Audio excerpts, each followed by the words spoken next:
guys, dito ako may papunta man ako sa Suba. Dadalawin natin yung aming bangka kasi baha 2 araw na. Pero ngayon ay ito siya, nilagyan na ni Habi ng tabon 2 araw. Kagabi nga dito ayan yung binaha, ayan dinaanan niya ng baha, ayan.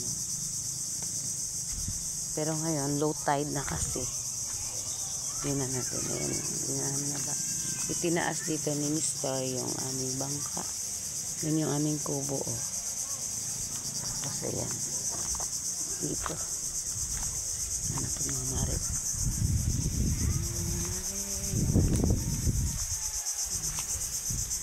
Ayan. Medyo low tide na siya. Kaya yung baha na rin yan. Papunta na siyang baybayin.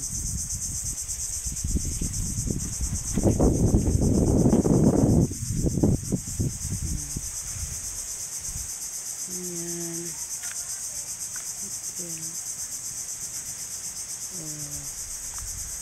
Punta tayo dun sa iba-iba yung mga mare. Wait lang. Dito lang.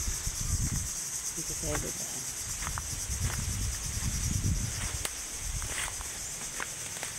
Ngayon lang kasi ako lumabas ng bahay. Tumigil yun, ulan. Dito ako dumaan sa likod ng aming kubo. Kubo ng aking kapatid ng bunso.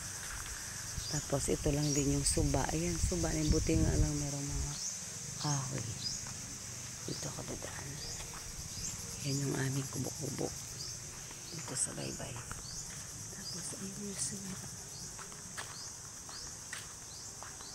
Dito ako dadaan. Yan yung aming kubo. Tapos ito, ayan, Suba. Dito lang ako dadaan. Sikreto kasi namin daanan to. Ayan, medyo lumusok. Ayan, o, ayan, diba? Ayan yung baybay. Yan yung kubo namin. Diyan lang kami nakatira. Dito kasi kami nakatira sa baybay. Dito ako ipinanganak mga mare sa Huwili. Tapos ito Suba. So, likod lang to ng aming kubo. Ayan o. Aming bahay. Ang ganda naman ng mga bulaklak na ito mga mare. Ayan. Ang Suba. Dali lang. May tao kasi doon.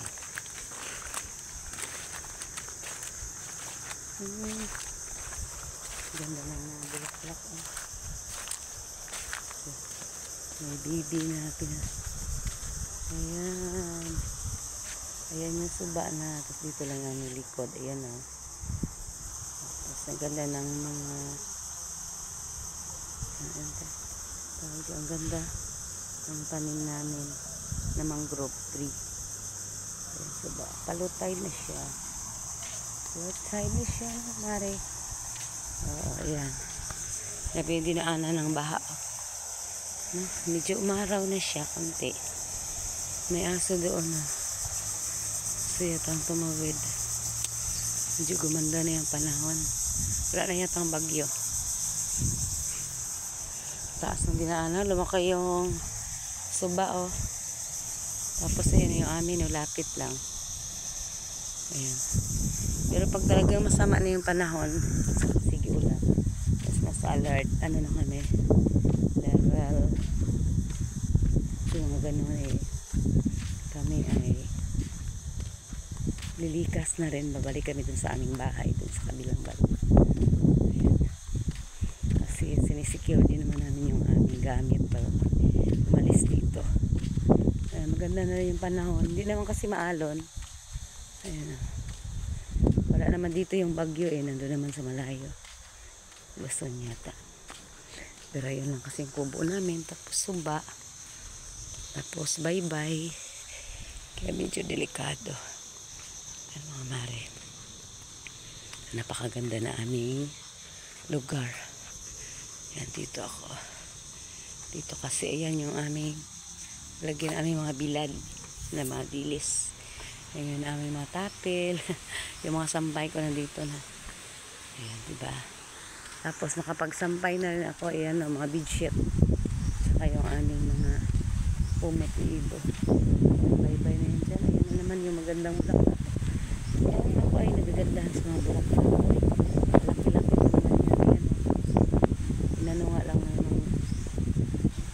umulan.